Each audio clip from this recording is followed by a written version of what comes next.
नमस्कार दोस्तों, मैं ओम प्रकाश स्वागत करता हूं आप सभी का आपके अपने ऐसे YouTube चैनल पर। दोस्तों, अब हम पढ़ने जा रहे हैं मध्य प्रदेश का क्षेत्रीय इतिहास। पुराने वीडियो में हमने चैप्टर वाइज इसे पार्ट में बांटते हुए आगे बढ़ रहे हैं। 3-4 पार्ट जो हैं, यदि आपने नहीं सुने हैं तो सुनिए।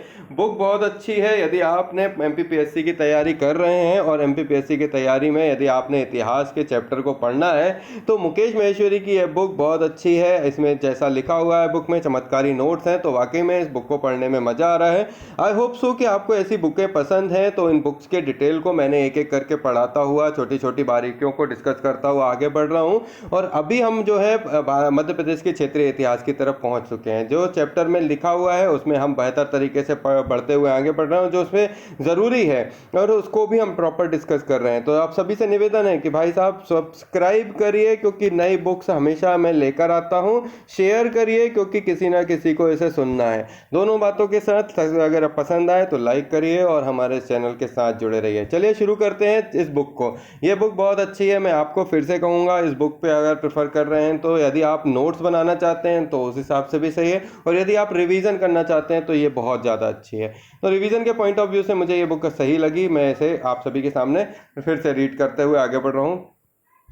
अब हम पढ़ रहे हैं मध्य प्रदेश का क्षेत्रीय इतिहास। मध्य प्रदेश के क्षेत्रीय इतिहास की बात करें तो ऐतरेय ब्राह्मण, जो कि वैदिक ग्रंथ से संबंधित हैं, में मध्य प्रदेश के भूभाग का उल्लेख मिलता है। और प्राचीन मध्य और आधुनिक ब्रिटिश युग के समय से मध्य प्रदेश के विभिन्न भागों में विभिन्न क्षेत्रीय शक्तियां एवं वंशों का शासन रहा है। मध्य प्रदेश के राजनीतिक भूभाग के निम्न स्वरूप थे, जैसे मालवा निमाड़ क्षेत्र। भौगोलिक दृष्टि से मालवा निमाड़ जो है वो केंद्रीय भारत का पश्चिमी हिस्सा था। मतलब यदि ऐसी बात करें तो भौगोलिक दृष्टि से मालवा निमाड़ केंद्रीय भारत का पश्चिमी हिस्सा कहलाया। तो इस हिस्से पे ही हमको मालवा निमाड़ देखने मिलता है। इसके बाद यह दक्कन के पठार इसके बाद यह दक्कन के पठार का लावा निर्मित भाग है। तो दक्कन के पठार का कौन सा हिस्सा है? ये लावा निर्मित भाग है। मालवा निमाड़ समय समय पर अलग अलग राजवंशों के अधीन शासित रहे। मालवा निमाड़ जो है वो अलग अलग समय पर अलग अलग राजवंशों के अधीन शासित यहाँ पर लोग रहे हैं। मालव जाति जो है मालवा में आकर बसी थी, इसलिए इसका नाम मालवा पड़ा। ये हमने पुराने इतिहास में पढ़ा है, आगे भी हम पढ़ लेंगे। मालवा का इतिहास क्या था? प्राचीन इतिहास मालवा साम्राज्य का 600 BC से लेकर 200 BC हमने पुराने समय पे पढ़ा। इसमें सिकंदर पर आक्रमण के समय प्रकाश में आई मालव जाति कालांतर में मालवा में आकर जब बस गई तो उसने शासन स्थापित किया, और संभवतः मालव जाति के नाम पर ही मालवा का नाम क्या हुआ पड़ा होगा। पाणिनि ने अपने संस्कृत व्याकरण अष्टाध्यायी में मालव जाति का उल्लेख आयुध जीवी के रूप में किया। आयुध जीवी मतलब जो किया है हथियार बनाते थे, और ये वस्तुतः जो है चेनाब रावी नदियों के मध्य बहते रहे थे। योगदान क्या था? तो राजा विक्रमादित्य जिन्होंने 57 में विक्रम संवत प्रारंभ किया था, संभवतः मालवा वंश के ही थे। महाजनपद युगीन मालवा अवंती के बारे में हम पढ़ते हैं। मध्य प्रदेश के पश्चिमी भाग में एक सशक्त महाजनपद था।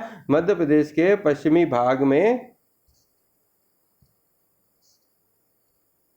हाँ जी, मध्य प्रदेश के पश्चिमी भाग, तो ये रहा आपका पश्चिमी भाग मध्य प्रदेश के पश्चिमी भाग में, ठीक है।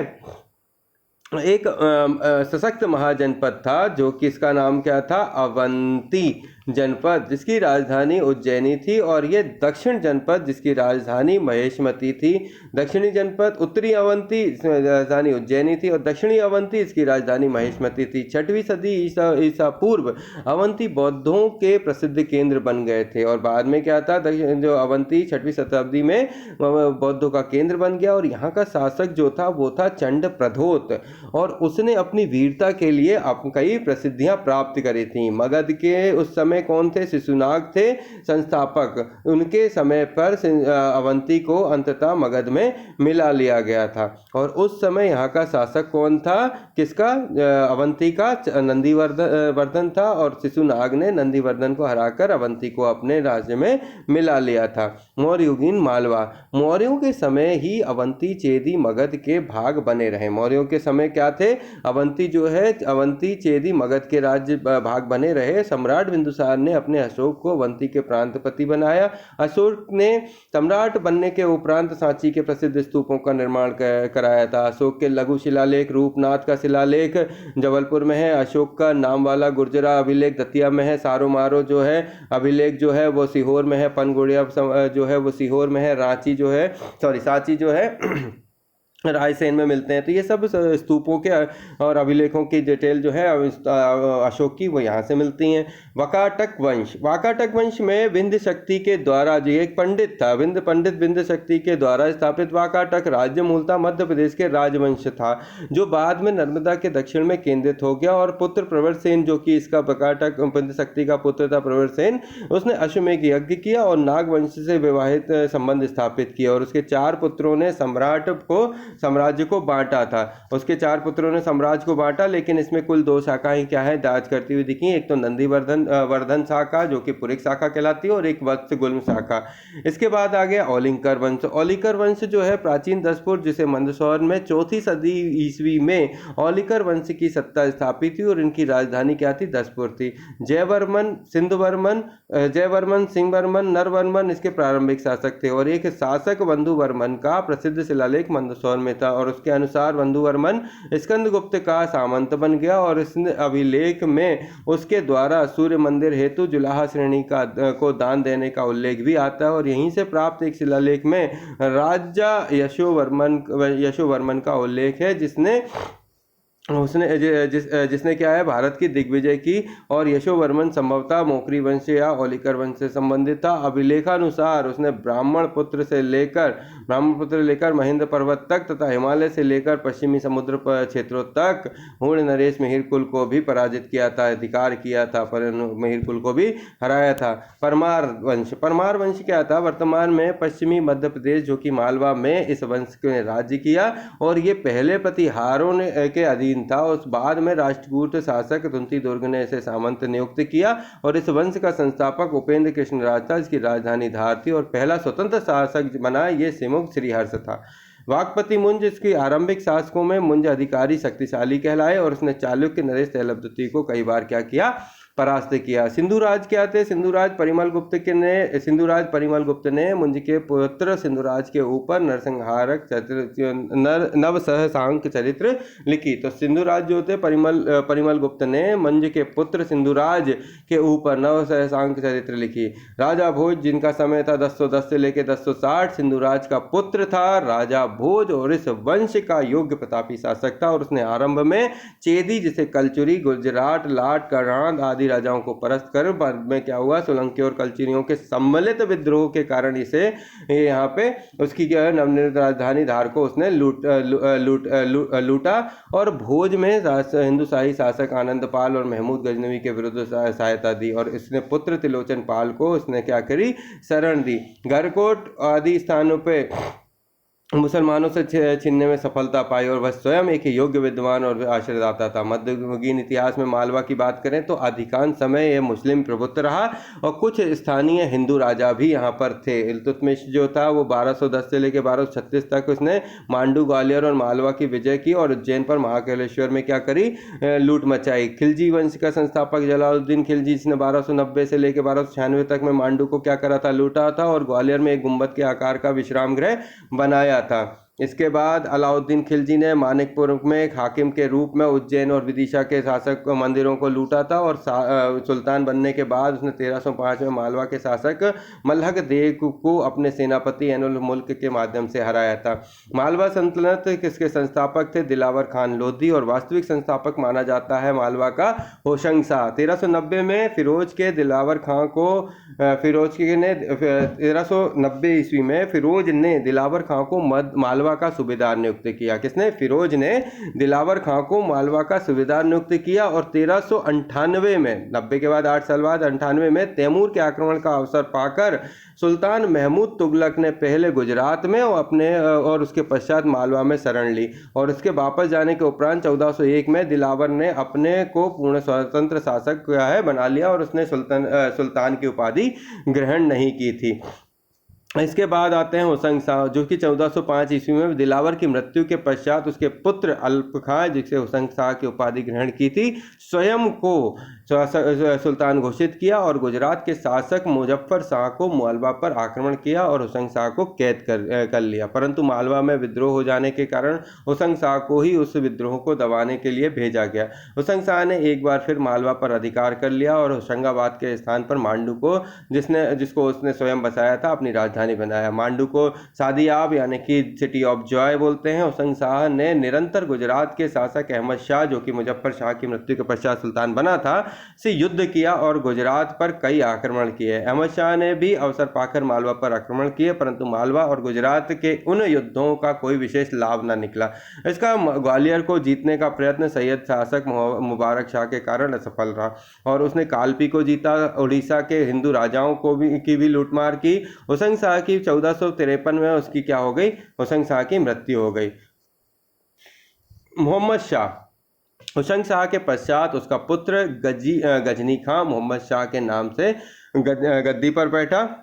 हुसैन शाह का पुत्र गजनी खां, जो मोहम्मद शाह के नाम से गद्दी पर बैठा, और इस अयोग्य शासक को एक वर्ष पश्चात उसके वजीर महमूद खां ने जहर देकर सिंहासन पर अपना अधिकार कर लिया और महमूद शाह की उपाधि धारण की। तो मोहम्मद शाह जो था हुसैन शाह का बेटा था, वो था जो अयोग्य शासक था और इसलिए उसको महमूद शाह उसके जो वजीर हैं महमूद खां, उस महमूद खां ने उसको मार दिया और महमूद शाह के नाम से वो क्या है उस गद्दी पर बैठा। महमूद शाह जो है वो महमूद शाह खिलजी, इसने मालवा में खिलजी वंश की नींव डाली और मालवा के शासकों के में योग्यतम सिद्ध हुआ। उसने गुजरात, दिल्ली, बहमनी और मेवाड़ के राज्यों से युद्ध किया और राज्य का विस्तार करने में सफलता प्राप्त की और मिस्र के खलीफा ने उसे सुल्तान स्वीकार कर लिया। महमूद शाह एक उदार, न्यायप्रिय और विद्वान शासक था, परंतु वह धर्मांध था और उसने हिंदुओं के प्रति असहिष्णुता की नीति भी अपनाई थी। इसके बाद आते हैं 1469 में महमूद शाह की मृत्यु के बाद उसका पुत्र गयासुद्दीन सिंहासन पर बैठा। वह धर्मांध शासक सिद्ध हुआ और 1500 ईस्वी में उसके पुत्र ने उसको जहर देकर मार दिया और स्वयं नसीरुद्दीन शाह के नाम से गद्दी पर बैठा। और इस शासन युग में ईश्वर सूरी ने ललिता चरित्र की रचना करी और इस शासन युग में जब ये सब चल रहा था तो उसमें ईश्वर सूरी ने क्या करी? ललिता चरित्र की रचना करी। महमूद शाह को बाद में पढ़ते हैं, जरा ऊपर के हिस्से को पढ़ लेते हैं। ये बख्तावर सिंह है। बख्तावर सिंह मालवा के पहले शासक थे जिन्होंने कंपनी के शासन का अंत करने का बीड़ा उठाया था और उसके नेतृत्व में अमझरा के एक नायक मोहनलाल द्वारा किया गया था। घुड़सवारों ने भोपाल के पोस्ट ऑफिस, दवाखाने और एजेंसियों को लूटा और सारा सामान हाथी और बैलगाड़ियों पर लादकर अमझरा ले गए। 11 जुलाई को कैप्टन हचिंसन को होलकर की सेना ने कमांडर बख्शी खुमान सिंह के साथ भोपाल लौटना पड़ा। बख्शी खुमान सिंह के दबाव के कारण राजा को लूटा सामान जो है पॉलिटिकल एजेंट के सुपुर्द करने को बाध्य होना पड़ा। घर का किला अपने अधिकार में लेने के बाद कर्नल डुरेंट ने कैप्टन हचिंस के नेतृत्व में सेना की एक टुकड़ी भेजी और लालगढ़ का किला अजमेरा से 7 मील दक्षिण पश्चिम में स्थित था। उसमें ब्रिटिश सेना के पहुंचने के पूर्व भी अजमेरा के विद्रोही घने जंगल की ओर प्रस्थान कर गए। तो इतना इसमें जरूरी नहीं था। चले, महमूद शाह तृतीय के समय में हिंदू और मुसलमान सरदारों में सत्ता के लिए संघर्ष हुआ। किसके? महमूद शाह द्वितीय के समय हिंदू मुसलमान सरदारों के सत्ता के लिए संघर्ष हुआ तथा प्रारंभ में रामचंद्र पुरबुया को मेदिनी राय उपाधि दी, किंतु शीघ्र ही उसकी प्रभाव को नष्ट करने के लिए उसने गुजरात के शासक मुजफ्फर शाह द्वितीय की सहायता ली, परंतु मेदिनी राय ने मेवाड़ के शासक राणा संग्राम सिंह की सहायता प्राप्त कर उसके प्रयत्नों को विफल कर दिया और बाद में महमूद शाह मारा गया और उस समय में मालवा गुजरात राज्य का भाग बना और बादशाह अकबर ने सन 1569 में इसे मुगल साम्राज्य में सम्मिलित कर लिया। वर्ष 1531 में गुजरात के सुल्तान बहादुर शाह ने मालवा पर आक्रमण करके मांडू पर अधिकार कर लिया। इसने गुजरात के सुल्तान बहादुर शाह ने मालवा पर आक्रमण करके मांडू पर अधिकार कर लिया और मल्लू खां उर्फ कादिर शाह को मालवा का सूबेदार नियुक्त किया गया और उस समय शेर शाह ने मालवा पर आक्रमण किया। उसके भय से कादिर शाह गुजरात चला गया। शेर शाह ने सन 1543 में रायसेन पर पूरनमल के विरुद्ध आक्रमण कर दिया और उस विजय प्राप्त की और सुजायत खां को मालवा का सूबेदार नियुक्त कर वापस चला गया। 1556 में सुजायत खां की मृत्यु के बाद उसका पुत्र मियाँ बायजीद खां, जो कि बाज बहादुर, मालवा का सुल्तान बना और उसने अपने साम्राज्य विस्तार के उद्देश्य से गड़ा राज्य यानी गौड़ शासिका रानी दुर्गावती पर अनेक आक्रमण किए, किंतु असफल रहा। उसके बाद वह अपनी रानी रूपमती के साथ संगीत व ललित कलाओं के उन्नयन में व्यस्त हो गया और उसने मालवी, गुजरी, मूप कल्याण, रागनी, तोड़ी राग, बाज खानी, ख्याल आदि रागों की रचना करी। बाज बहादुर का शासनकाल शेर शाह ने मालवा जीतकर 1542 में सुजायत खां को शासक बनाया और सुजायत खान के उत्तराधिकारी पुत्र बाज बहादुर ने अपने को स्वतंत्र शासक घोषित किया। अकबर के सेनापति आदम खान और पीर मोहम्मद ने बाज बहादुर को सारंगपुर युद्ध में परास्त किया और यहीं रानी रूपमती ने आत्मदाह किया और यहीं रूपमती का मकबरा भी बना। बाज बहादुर संगीतज्ञ के रूप में विभिन्न राजदरबारों में सेवा देते हुए अंततः 1570 में अकबर के समक्ष नागपुर में समर्पण करते हैं और अकबर ने जो है उन्हें नवरत्नों में स्थान देते हैं। मालवा पर मराठा प्रभुत्व। अधिकांश मालवा होलकरों के अधीन तथा कुछ हिस्सा सिंधिया के अधीन रहा और उज्जैन, रतलाम, झाबुआ जो था वो मालवा होलकरों के अधीन तथा कुछ हिस्सा सिंधिया के अधीन था। मालवा रिजेंसी जो कि 1806 से लेके बाद 1818 के युद्ध में भी अंग्रेजों ने परास्त होकर अंततः संधि की थी। इसके बाद अंग्रेजों ने रेसिडेंसी एरिया इंदौर बनाया और यहाँ मालवा रिजेंसी की स्थापना करी। मालवा रिजेंसी के समय ही इंदौर से लेकर ग्वालियर तक का क्षेत्र मध्य भारत के नाम से मशहूर हुआ और CIA ब्रिटिश भारत की सेंट्रल इंडिया एजेंसी सन 1946 में गठित हुई। उसमें 1948 में इसके राज प्रमुख जिवाजी राव सिंधिया बनाए गए। सेंट्रल इंडिया एजेंसी को B श्रेणी का राज्य बनाकर इसका नाम मध्य भारत मालवा यूनियन रखा गया। निमाड़ का इतिहास। मालवा से सटा निमाड़ मध्य प्रदेश के दक्षिण पश्चिम में स्थित है। क्या है? मालवा से सटा है निमाड़ और ये दक्षिण पश्चिम में स्थित है। ठीक है, दक्षिण पश्चिम समझ में आया? नहीं तो समझाते हैं। ये हो गया दक्षिण, ये हो गया पश्चिम। दक्षिण पश्चिम में क्या है? ये निमाड़ है। अगर ये मध्य प्रदेश है तो ये दक्षिण पश्चिम में निमाड़ है। सतपुड़ा पर्वतमाला इसे दो भागों में विभक्त करती है, उच्च निमाड़ और निम्न में निमाड़। निमाड़ मालवा के ही वंशों के अधीन प्राचीन एवं मध्य युग में रहा है। किसके अधीन रहा है? मालवा जो निमाड़ मालवा के ही वंशों के अधीन प्राचीन और मध्य युग में रहा है, यद्यपि आदिवासी क्षेत्रों में गौड़ वंश का शासन रहा। पंधाना, शाहपुर उनके मुख्य केंद्र थे और इसका राजनीतिक केंद्र जो है बुरहानपुर, जिसे ताजी नदी था, बुरहानपुर ताजी नदी था और इसका तात्कालीन नाम अहिरगढ़ था। इसका संस्थापक आहिर राजा था। आगे बढ़ते हैं। भील विद्रोह सन 1819 से 1825। खानदेश और आसपास के इलाकों में बसे भीलों ने अंग्रेजों के हस्तक्षेप में के विरुद्ध विद्रोह किया। उसका नेता था सेवरम भील। कारण कृषि और वनोपज में अंग्रेजों का बढ़ता हस्तक्षेप। दूसरी बात, अंग्रेजों के अत्याचार। समर्थन क्या था? मराठों ने भीलों को प्रोत्साहित किया था। किसने समर्थन दिया? मराठों ने भीलों को प्रोत्साहन दिया अंग्रेजों के खिलाफ लड़ने के लिए। कब से कब तक? प्रथम चरण 1919 से 1925 तक चला और 1819 से 1825 तक चला और 1831 से 1846 तक इनके विद्रोह चलते रहे। तो ये थे भील विद्रोह। सपोर्ट किसने किया? मराठों ने। किसके खिलाफ था? अंग्रेजों के खिलाफ। मुस्लिम शासकों के समय इसका नाम असीरगढ़ था। किसका? जो अपना अहिरगढ़ की बात हो रही थी ना। और यह दक्षिण का प्रवेश द्वार कहलाता है। बुरहानपुर नगर की स्थापना मलिक नसीरुद्दीन ने अपने गुरु संत जैनुद्दीन की सलाह पर की थी और उसने ताप्ती के एक ओर जैनाबाद तथा दूसरी ओर बुरहानपुर बसाया था।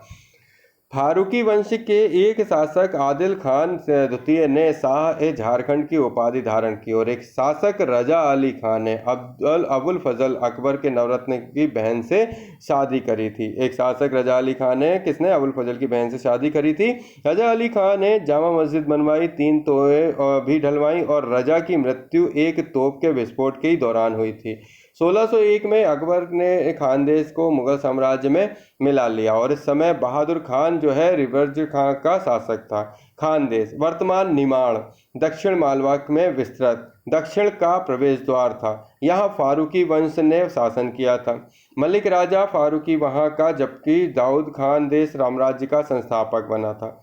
अकबर की अंतिम विजय खानदेश मानी जाती है, जो कि 1600 ईस्वी की थी।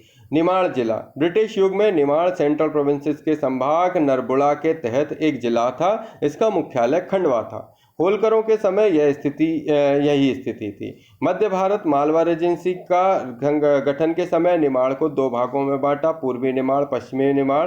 पूर्वी निमाड़ खंडवा था, पश्चिमी निमाड़ खरगोन था। मध्य प्रदेश के गठन में 1956 के समय यही दोनों प्रशासनिक इकाइयां क्रमशः पूर्वी निमाड़ मुख्यालय खंडवा और पश्चिमी निमाड़ मुख्यालय खरगोन के रूप में जिला बनी रही। आइए चलते हैं भोपाल राज्य की तरफ। सन 1818 से 1947 तक नवाब दोस्त मोहम्मद खान मुगल सेना के एक अफगान सरदार ने मुगल सेना के इस अफगान सरदार ने 18वीं सदी के प्रथम दशक में भोपाल राज्य की स्थापना करी और इसने नवाब उपाधि धारण की। वस्तुतः कमलापति की सहायता करने पर उसे भोपाल उपहार में मिला था। इस्लाम नगर जगदीशपुर दोस्त मोहम्मद खान ने आसपास के क्षेत्रों को जीता और जगदीशपुर की राजधानी बनाकर इसका नाम इस्लाम नगर कर दिया और इसने भी भोपाल की किलेबंदी की। ठीक है। यार मोहम्मद खान दोस्त मोहम्मद का पुत्र नवाब बना।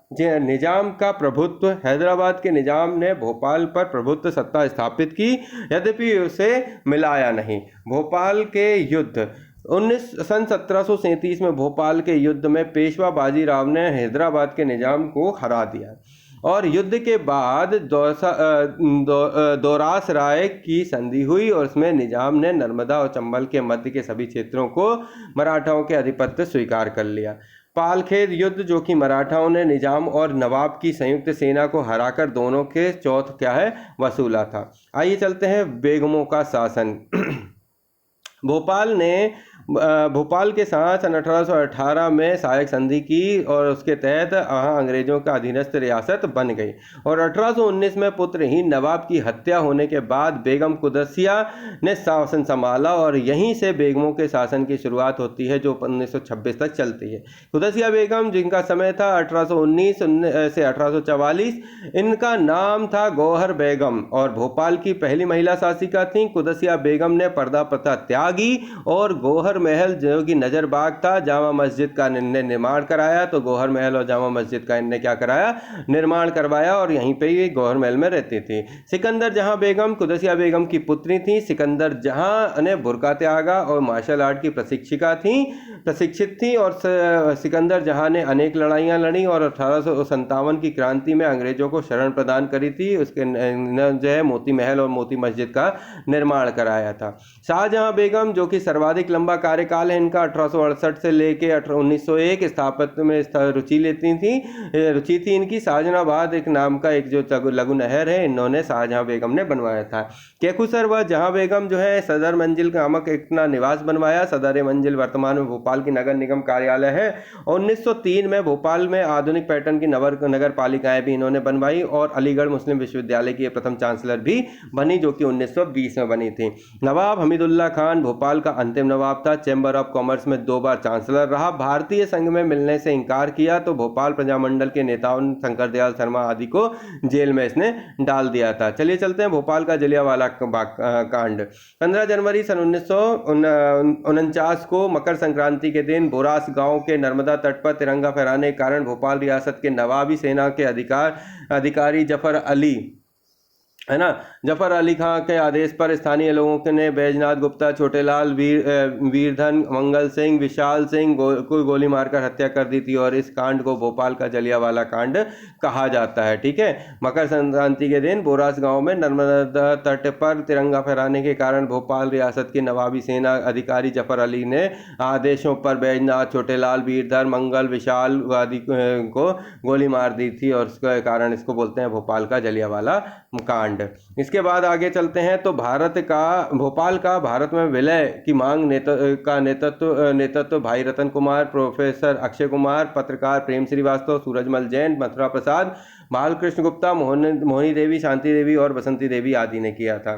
भोपाल का भारत में विलय। भाई रतन कुमार और उनके सहयोगी ने नई राह अखबार निकाली और आंदोलन का केंद्र जुमेराती स्थित अखबार का कार्यालय रतनकुटी था। नवाब के आदेश पर जब कार्यालय को बंद किया गया तब होशंगाबाद से एडवोकेट बाबूलाल वर्मा ने घर से भूमिगत होकर आंदोलन चलाया और 1 जून 1949 को भारत सरकार तथा स्थानीय जनता के दबाव से भोपाल स्टेट सी श्रेणी के भारतीय संघ का हिस्सा बन गया। सजीदा सुल्तान। भारत सरकार ने हमीदुल्ला खान की पुत्री सजीदा सुल्तान को भोपाल बेगम का दर्जा दिया और सजीदा सुल्ताना की शादी हरियाणा स्थित पटौदी के नवाब से हुई और उसके बाद जिनके पुत्र नवाब मंसूद अली खान पटौदी भारतीय क्रिकेट टीम के कप्तान रहे। तो ये थे सजीदा सुल्तान, जो कि भारत सरकार ने हमीदुल्लाह खान की पुत्री सजीदा सुल्ताना को भोपाल बेगम का दर्जा दिया और सजीदा सुल्तान ने की शादी हरियाणा स्थित पटौदी के नवाब से हुई और नवाब मंसूर अली खान पटौदी भारतीय इनके पुत्र थे, वो उनके नवाब मंसूर अली खान पटौदी जो है क्रिकेट टीम के कप्तान रहे हैं। बुंदेलखंड का इतिहास। भौगोलिक अवस्थिति मध्य प्रदेश के उत्तर में स्थित है और उच्च भूमि का हिस्सा है और विंध्य क्षेत्र में स्थित पहाड़ियों का हिस्सा है और अनेक स्थानों पर गहरी सकरी घाटियां और दर्रे जो है से कटकर बना हुआ है, कटापटा है। नामकरण की बात करें तो बुंदेलखंड नाम लंबे समय तक सत्तासीन रहे बुंदेला राजपूत के काम पर पड़ा, जहां महाजनपद युग में चेदी जनपद कहलाता था और मध्य युगीन में यह जिजाक भुक्ती जेजाक के नाम से जाना जाता था। प्राचीन इतिहास चेदी जनपद का। चेदी महाजनपद उत्तर वैदिक युगीन एक राजनीतिक इकाई थी और यह वर्तमान बुंदेलखंड के पूर्व में विस्तारित थी और इसकी राजधानी शक्तिमती थी। इसकी एक शाखा कलिंग में स्थापित होती है। खारवेल वहां का प्रसिद्ध शासक था। चेदी वंश का राजा शिशुपाल, जिसे महाभारत में वर्णन है, उसका सिर कृष्ण ने काटा था। चेदी बाद में कमजोर पड़ा और मगध में मिला लिया गया। रामायण में उल्लेखित निषाद, किरात आदि जनजातियां यहीं निवास करती थी। इन्हीं जनजातियों ने प्रारंभ में आर्यों के प्रवेश का विरोध किया था। चंदेल वंश राजपूत कालीन प्रसिद्ध वंश है। इनकी राजधानी महोबा थी और अलाउद्दीन नामक योद्धा अंतिम राजा परमार्दिदेव चंदेल के दरबारी थे और कवि और योद्धा जगनिक भी इन्हीं के दरबारी थे। चंदेल शासकों के समय 3 महत्वपूर्ण घटनाएं हुई थीं। पहली, स्थापत्य कला का विकास, जो कि खजुराहो मंदिर। दूसरा, जैन धर्मावलंबियों के बड़े पैमाने पर आगमन और गजनबी ऐबक के रूप में मुस्लिम आक्रमण। चलिए बढ़ते हैं मध्ययुगीन इतिहास। लगातार मुस्लिम आक्रमणों से चंदेल वंश कमजोर हो गया और इस समय बुंदेला और खंगार वंश का उदय होना शुरू हुआ। बुंदेला राज्य। वीर बुंदेला ने 13वीं सदी में माहोनी ने अपनी नवीन राजधानी बसाकर बुंदेलखंड को अपना राज्य स्थापित किया और उसके बाद अर्जुनपाल ने माहोनी के आसपास के क्षेत्रों पर अधिकार जमाया। बुंदेला शासक सोहनपान ने खंगारों की शक्ति का दमन कर बुंदेला राज्य की नींव डाली और राजधानी ओरछा थी। 16वीं सदी में बुंदेला वंश का उदय हुआ। बुंदेला सरदार रुद्र प्रताप ने 1531 में ओरछा राज्य की स्थापना करी और यह ओरछा का पहला शासक था। और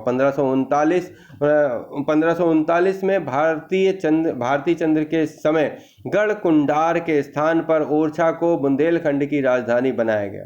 बुंदेलखंड से रक्त सिंह सम्राट ने बुंदेलखंड छीना और खंगार वंश की स्थापना की। उन्होंने 1539 में गढ़कुंडार को राजधानी बनाया और इस समय बुंदेलखंड के क्षेत्र का नाम झझोटी था। बुंदेला वंश के नाम पर इस क्षेत्र का नाम बुंदेलखंड हुआ। जब रामचंद्र शासक बना तो मुगलों का ध्यान बुंदेलखंड की तरफ गया और उसके छोटे भाई वीर सिंह देव का दोस्ताना संबंध सलीम से था और सलीम के कहने पर वो ही वीर सिंह ने अबुल फजल की हत्या करी और सलीम जब जहांगीर के नाम से मुगल सम्राट बना तो उसने वीर सिंह देव को ओरछा नरेश बनाया और बाद में जुझार सिंह ओरछा नरेश हुआ और उसने शाहजहां के समय विद्रोह किया। सन 1635 ईस्वी में उसकी हत्या के बाद देवी सिंह बुंदेला ओरछा की गद्दी पर बैठा, किंतु 1641 में शाहजहां शाहजहां ने पहाड़ सिंह को ओरछा का शासक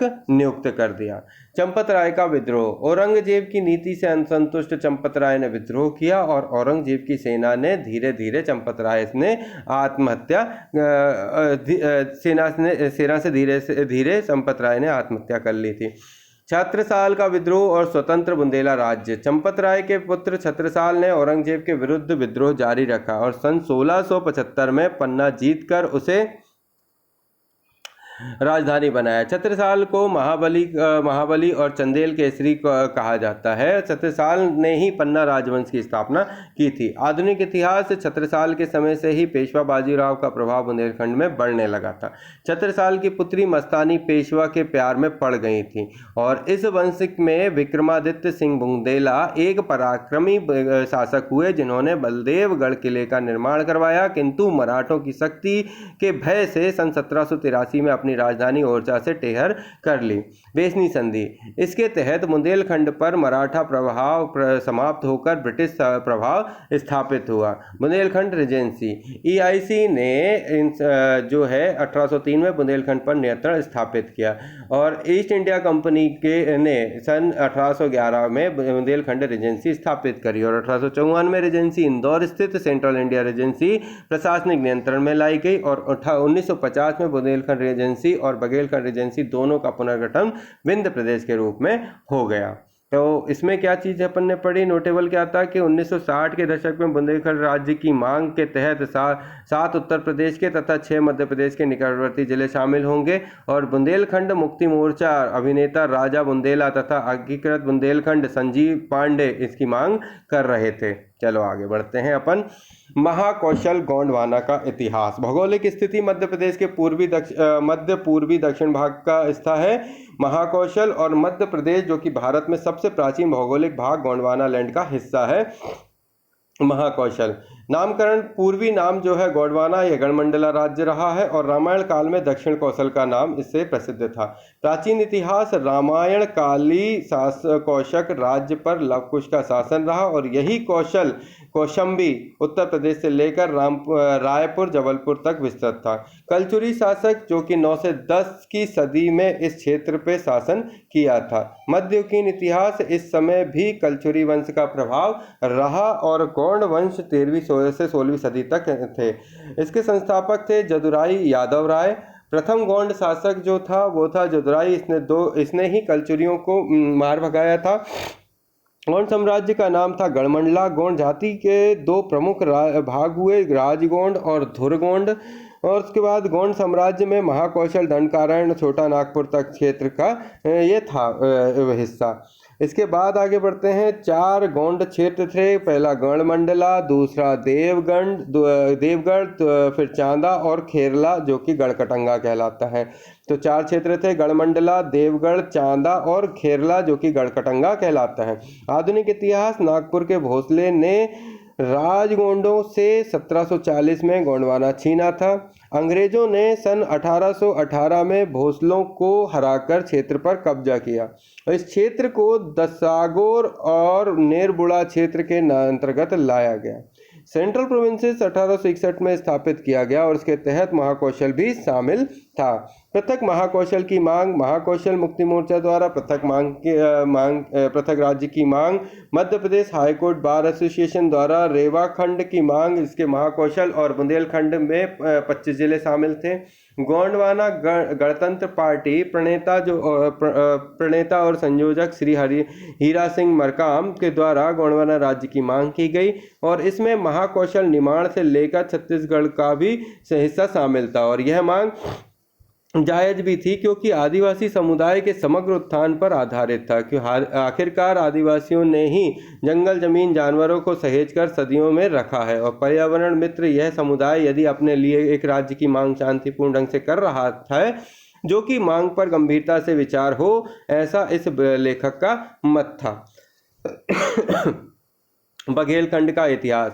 भौगोलिक अवस्थिति। भौगोलिक रूप से गोंडवाना लैंड का भाग था। राजनीतिक रूप से मध्य प्रदेश में रीवा पन्ना का पठार, सीधी सिंगरौली शहडोल की भूमि का विस्तृत क्षेत्र था। प्राचीन इतिहास रामायण काल में भी यह कौशल राज्य का हिस्सा था। कलचुरी सत्ता राजपूत काल में यहाँ प्रभावी थी। मध्यकालीन इतिहास प्रारंभ में इस क्षेत्र का नाम बता राज्य था, जो कि रीवा कहलाता था। बघेल वंश बता राज्य संस्थापक व्यागराज थे और गुजरात के सोलंकी चालुक्य राज्यों पर अलाउद्दीन ने आक्रमण कर बघेला राजपूत इस क्षेत्र में प्रवजित हुए और बघेला वंश ने बांधवगढ़ को राजधानी बनाया। भता शब्द संस्कृत के व्याग से ही अपभ्रंश है। बघेला शासक वीर सिंह देव सिकंदर लोधी का मित्र था और उसके पुत्र वीरभान ने शेरशाह से परास्त हुमायूं की सहायता की। राजा रामचंद्र देव के दरबार में तन्ना मिश्र या रामतनु पांडे तानसेन था। रामचंद्र देव ने भारत की पहली संगीत सभा का गठन किया था और इसके एक सदस्य तानसेन थे और इसके समय बघेल खंड अपना उत्कर्ष पर था। सन 1592 में रामचंद्र देव की मृत्यु के पश्चात अकबर ने उसके पुत्र वीरभद्र को राजा की पदवी देकर बांधवगढ़ का शासक नियुक्त किया।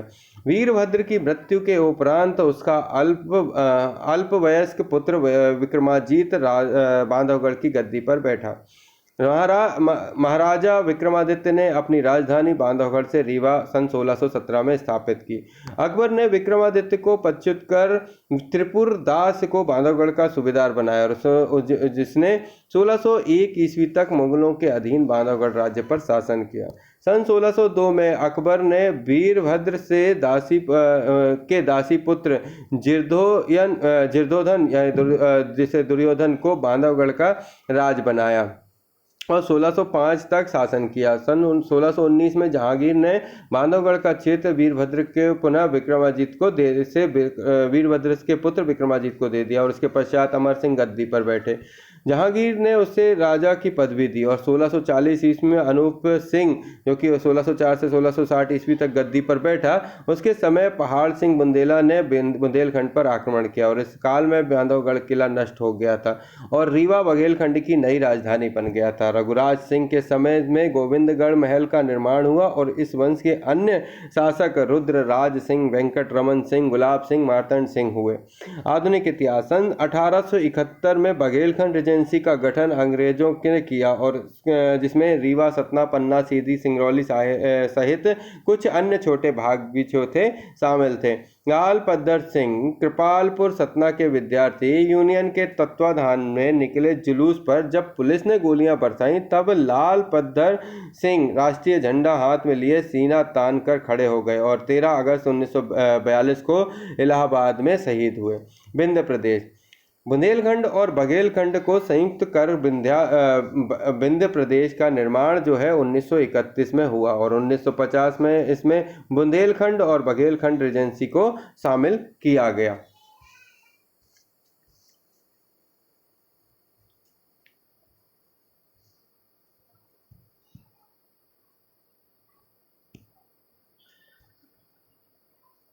अब आते हैं हम सबसे महत्वपूर्ण पार्ट नोटेबल फैक्ट पर। इसी को इसमें ऐड करते हैं ताकि ये चीज़ बनी रहे। नोटेबल फैक्ट को शुरू से देखते हैं। मध्य प्रदेश के है वंशी राजा कीर्तवीर ने लंका नरेश रावण को परास्त किया था। परशुराम राजा जमदग्नि के पुत्र थे।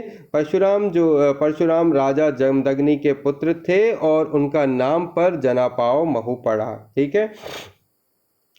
राजा नल ने नरवर बसाया था। राजा नल ने क्या बसाया था? नरवर बसाया था। निषाद जाति का राज्य सतपुड़ा और विंध्याचल के जंगलों में था। शत्रुघ्न प्रभु राम के छोटे भाई थे और उनके पुत्र शत्रुधाती का शासन विदिशा यानी कि कुरावती में था। 6ठी शताब्दी ईसा पूर्व भारत के 16 महाजनपदों में 2 चेदी और अवंती मध्य प्रदेश में थे। पेरिप्लस ऑफ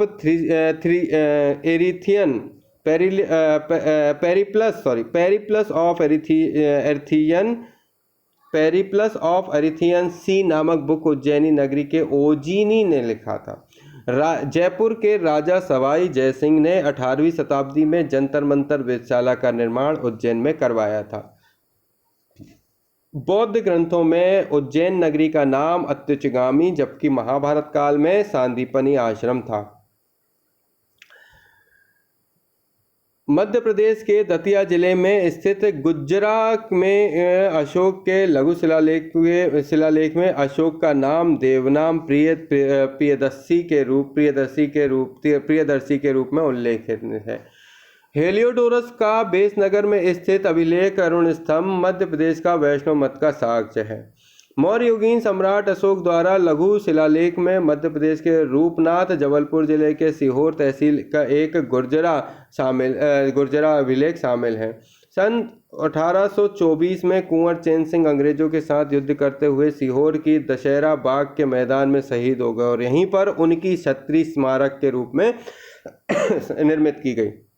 1824 में संग्राम में कुंवर चैन सिंह की ढाल बनकर लड़ने वाले दो अंगरक्षक हिम्मत खान और बहादुर खां थे और उनकी कब्र सीहोर के दशहरा बाग में स्थित है।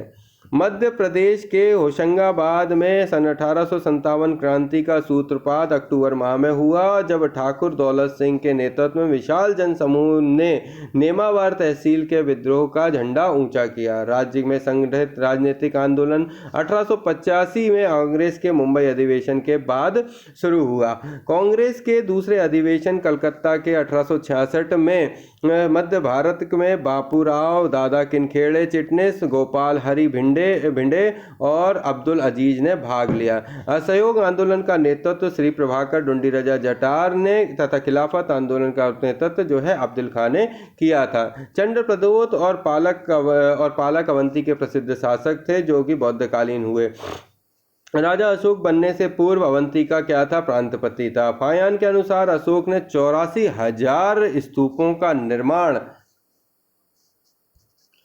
करवाया था। गुर्जरा दतिया अभिलेखों में अशोक का नाम आता है। अशोक के अभिलेख मध्य प्रदेश के रूपनाथ जबलपुर, गुर्जरा दतिया, सारोमारो, पानगुड़रिया सीहोर से मिलते हैं। एरण अभिलेख समुद्रगुप्त से संबंधित है। इसके अनुसार एरण स्वभोग नगर के नाम से प्रसिद्ध है। कांच नामक राजा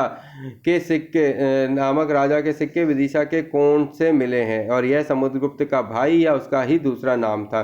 उज्जैन के स्थान पर ग्वालियर को सिंधिया वंश की राजधानी 1810 में दौलत राव सिंधिया ने बनाई थी। भोपाल राज्य प्रजामंडल की स्थापना 1938 में हुई थी। रतलाम में राष्ट्रीय आंदोलन के प्रणेता स्वामी ज्ञानानंद थे और चंद्रशेखर आजाद, भगत सिंह मिलकर हिंदुस्तान सोशलिस्ट रिपब्लिक एसोसिएशन 1927 की स्थापना की थी। झाबुआ के कर वृद्धि विरोधी आंदोलन जो है उसमें चलाया गया 1935 में। चंद्रशेखर आजाद ओरछा टीकमगढ़ से भूमिगत रहे। त्रिपुरी जबलपुर के निकट है, वहाँ कांग्रेस का अधिवेशन 1939 में हुआ था। चरूर हबई चावल वसूली प्रकरण सीधी जिले से संबंधित है। जबरिया लेवी के विरुद्ध चावल आंदोलन रीवा से संबंधित है। सन 1857 की क्रांति के समय ग्वालियर नरेश जो हैं जीवाजी राव थे। तो 1857 की क्रांति के समय ग्वालियर का नरेश जीवाजी राव सिंधिया थे। नरसिंह के युवराज चैन सिंह ने अंग्रेजों के विरुद्ध शहीद हुए राज्य में पहले सेनानी थे। तात्या टोपे को शिवपुरी के जंगलों में मेजर मेड़े ने पकड़ा था। तात्या टोपे के पकड़े जाने के षड्यंत्र का मुख्य सूत्रधारी शिवपुरी का राजा मान सिंह था। तात्या टोपे को पेड़ पर लटकाकर शिवपुरी में फांसी दे दी गई थी 18 अप्रैल 1859 को। आज़ादी के बाद मध्य भारत के पहले राज प्रमुख के रूप में जीवाजी राव सिंधिया द्वितीय को शपथ दिलाई गई थी। मालवा विद्रोह का केंद्र इंदौर था और शहादत खां के नेतृत्व में होलकर सैन्य टुकड़ी ने अंग्रेजों के विरुद्ध विद्रोह किया। इंदौर रेजिमेंट का कर्नल ड्यूरेंट था और 1857 में महू के विद्रोह का नेतृत्व मुराद अली खान ने किया था। लालगढ़ किला अमझेरा रियासत के संबंधित है और भारत की पहली अंतरिम निर्वाचन सरकार काबुल अफगानिस्तान में सन 1915 में गठित की गई और उसके प्रधानमंत्री भोपाल के मौलाना बरकतुल्लाह बने थे। राज्य के मंगनलाल बागड़ी ने हिंदुस्तानी लाल सेना का गठन कर अंग्रेजों के विरुद्ध स्वतंत्रता संघर्ष में भाग लिया। माखनलाल चतुर्वेदी के नेतृत्व में कसाई खाना आंदोलन सन 1920 में रतौना सागर में किया था और टुरिया जंगल सत्याग्रह जो कि 1930 में सिवनी जिले में दांडी मार्च के समय किया गया। घोड़ा डोंगरी सत्याग्रह जो कि 1930 में बैतूल में किया गया। पंजाब मेल हत्याकांड 1921 1931 में खंडवा रेलवे स्टेशन से संबंधित है। चरण पादुका नरसंहार छतरपुर में अंग्रेजों के भील पलटन से गोलियां चलाकर 6 व्यक्तियों को मार डाला था। जबलपुर से प्रेरित होकर ही पूरे भारत में झंडा सत्याग्रह मनाया गया और इसकी शुरुआत नागपुर से हुई। इस दौरान जबलपुर में दूसरा झंडा सत्याग्रह की नेतृत्व सरोजिनी नायडू और मौलाना आजाद कर रहे थे। चंद्रशेखर आजाद का जन्म 23 जुलाई 1906 को भावरा झाबुआ में हुआ था और आजाद के पूर्वज मूलतः उत्तर प्रदेश के निवासी थे। बचपन में इनका नाम शंकर हरि ब्रह्मचारी था, लेकिन गिरफ्तार होने पर न्यायालय ने में अपना नाम आजाद बताया। सन 1730 में मल्हार राव होलकर मालवा के सर्वोच्च शासक हुए और सन 1767 में अहिल्याबाई ने होलकर ने शासन की बागडोर संभाली। मल्हार राव होलकर मालवा के सर्वोच्च शासक 1730 में हुए और 1767 में अहिल्याबाई ने शासन की बागडोर संभाली। महादजी सिंधिया ने दिल्ली पर कब्जा करके मुगल शासक शाह आलम को पुनः वहां पर बैठाया था। सिंधिया वंश की आरंभिक राजधानी उज्जैन थी। दौलत राव सिंधिया ने ग्वालियर को राजधानी बनाया था। 1818 में मध्य प्रदेश के महाकौशल क्षेत्र में सर्वप्रथम अंग्रेजों के विरुद्ध विद्रोह हुआ और उसका नेतृत्व नागपुर के शासक अप्पाजी भोसले ने किया था। अप्पाजी भोसले ने अरबी सैनिकों की सहायता से बैतूल के समीप अंग्रेजों से युद्ध किया, किंतु वे पराजित हुए। सन 1842 में नरसिंहपुर के जमींदार दलहन शाह और हीरापुर के हिरत शाह ने अंग्रेजों के विरुद्ध विद्रोह किया और सन 1843 में जैतपुर के राजा परीक्षित बुंदेला ने अंग्रेजों के विरुद्ध विद्रोह किया और उन्हें कानपुर में फांसी दे गई। कर्नल सीबी सोबर्स ने राजपूत सैनिकों की मदद से नीमच छावनी में विद्रोह को दबाया और 14 जून 1857 को मुरार छावनी में सैनिक विद्रोह हुआ। 20 जून 1857 को शिवपुरी में विद्रोह हुआ। महू छावनी सैनिकों के विद्रोह 1 जुलाई 1857 को हुआ। रानी दुर्गावती के वंशज साकिर शाह और उनके पुत्र गड़ामंडला के स्वतंत्रता के लिए विद्रोह किया। प्रथम स्वतंत्रता संग्राम के समय दिल्ली के शहजादा हुमायूं ने बलायती, देवती और सिंधिया के कुछ सैनिकों की सहायता से एक स्वतंत्र राज्य की स्थापना की और फिरोज शाह के नाम से मंदसौर पर शासन किया। कर्नल ड्यूरेंट, कर्नल स्टाकतो, कैप्टन ल्यूडो और कोप को भोपाल की बेगम सिकंदर ने शरण दी। रानी लक्ष्मीबाई 28 जून 1858 को कालपी में हिरोज की सेना से युद्ध करते हुए शहीद हुई। तात्या टोपे सिंधिया के सामंत मानसिंह से धोखे से पकड़वा दिए गए, इसके कारण उनको शिवपुरी में फांसी दे दी गई। 1857 में विद्रोह में ग्वालियर के सिंधिया और भोपाल की बेगम ने अंग्रेजों के का साथ दिया। मंडला जिले की रियासत रामगढ़ की रानी अवंतीबाई ने 20 मार्च 1858 को अंग्रेजी सेनापति वार्डन के साथ युद्ध में पराजय होता देखकर अपनी अंग्रेजिका गिरधारी बाई की कटार खोपकर शहादत प्राप्त की। प्रदेश के डॉक्टर हरि सिंह गौर ने 1899 में कांग्रेस की लाहौर अधिवेशन में भाग लिया और 1922 में जबलपुर में प्रारंभ झंडा सत्याग्रह का निर्देश देवदास गांधी, राम गोपालाचार्य और राजेंद्र प्रसाद ने किया। राष्ट्रीय ध्वज फहराने पर पंडित सुंदरलाल को 6 माह का कारावास की सजा सुनाई गई थी। सन 1906 में जबलपुर में कांग्रेस के प्रांतीय अधिवेशन हुआ। उसमें प्रदेश के पंडित रविशंकर शुक्ल, राघवेंद्र सिंह और हरि सिंह गौड़ को राघवेंद्र सिंह और हरि सिंह गौड़ को सक्रिय भागीदारी दी गई। सन 1907 में जबलपुर के क्रांतिकारी दल का गठन हुआ और 1915 में जबलपुर में होम रूल लीग की स्थापना हुई। 15 अगस्त 1947 को स्वतंत्रता के पश्चात मध्य प्रदेश की सभी रियासतों को भारत संघ में मिला लिया। 1942 में मंडलेश्वर की क्रांति बंदियों को विद्रोह हुआ और दिल्ली में 1948 में मध्य भारत के राजाओं के सम्मेलन में शिवाजी राव सिंधिया के राज प्रमुख बनाया गया। भोपाल का नवाब हमीदुल्ला खां मेंबर ऑफ प्रिंसिप का 2 बार अध्यक्ष बनाया गया। इसको भोपाल का जो नवाब था हमीदुल्ला खां, उसको मेंबर ऑफ प्रिंसिप का 2 बार अध्यक्ष बनाया गया और 1931 में रतलाम में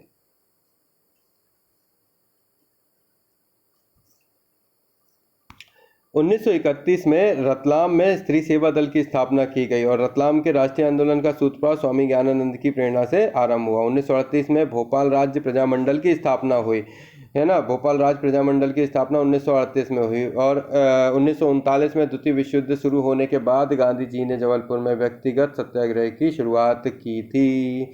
तो यहाँ पर आकर हमारा पहला चैप्टर इतिहास का कंप्लीट हो गया। जो कुछ वस्तुनिष्ठ प्रश्न हैं इसमें दिए हुए हैं, मैंने डाले हुए हैं, आपको पीडीएफ के रास्ते मिल जाएंगे। यदि आप हमसे कमेंट करके मांगते हो तो हम इसे दे देंगे। तो ये जो चैप्टर हमारा था इस बुक का, बहुत ही बढ़िया चैप्टर था, हमने पढ़ के मज़ा आया। हमने इसे पार्ट में डिवाइड किया, हमने इस पार्ट को पूरे प्रॉपर तरीके से डिवाइड किया। बुक में बहुत सारी चीज़ें इंटरेस्टिंग हैं, यदि आप इसे पढ़ते हैं तो आपको बहुत ही इंजॉय आएगा और साथ ही आपकी तैयारी में चार चांद लगेंगे। मेरी तरफ से इस बुक में काफ़ी कुछ अच्छा है। आप सभी लोगों से निवेदन है कि यदि आप चाहें तो इससे अपना जो है जो अपना सिलेबस चेक करने के अलावा, जैसे आप यदि आप चाहते हैं कि आपका रिवीजन अच्छा हो तो आप इस बुक को एक बार पढ़ सकते हैं। ये बुक बहुत अच्छी है। आप हमारे साथ भी जुड़िए, मैं नई नई बुकें लेकर आता रहूँगा। जल्द ही वर्णवाल की बुक को लेकर मैं आने वाला हूँ, भारतीय संविधान राज्य व्यवस्था के सार संग्रह को लेकर। तो हम मिलेंगे जल्दी नए वीडियो में, तब तक लेते हैं इजाज़त। जय हिंद, जय भारत। थैंक यू दोस्तों।